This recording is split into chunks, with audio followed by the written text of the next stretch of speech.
as we move into new technologies, how do you take the legacy systems, the legacy technologies in our current healthcare practices and organizations with us in this journey to innovate and introduce new technologies? We do have our challenges, and the challenges have actually made us more determined to overcome them.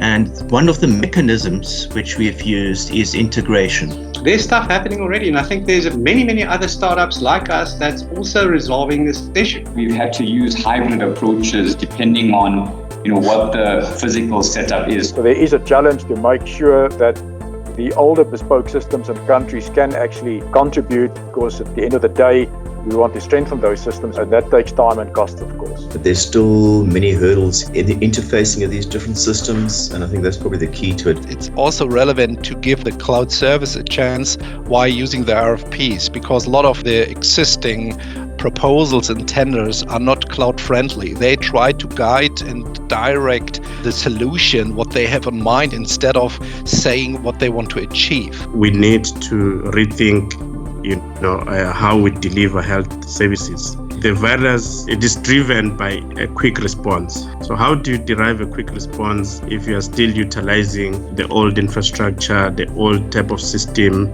poor connectivity? Then that becomes a barrier for you to take action. How do we use technology to prevent diseases from happening in the first place, rather than just looking at how do we digitize the experience so customers can engage with their doctors more effectively? The perception that there is no connectivity, users do not have digital or mobile technology is definitely skewed to some degree.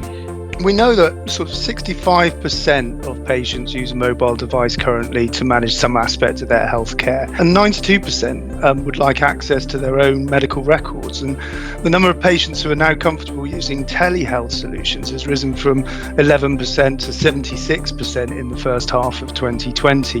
And patient data and the systems that contain them need to be interoperable, they need to be consistent, they need to be continuous and secure. Mostly the only way that data follows the patient is because the patient themselves has to repeatedly provide the same information to different professionals, supported by the occasional letter. So the patient owning the record, being patient centricity, is the challenge. I mean, the ideal would be, if we're talking about mobile technology, the ideal would be that the patient holds his own record on his own device. The cloud does contribute and add value in that context, but technology is definitely not the answer. It's actually people are the answer to operationalizing that.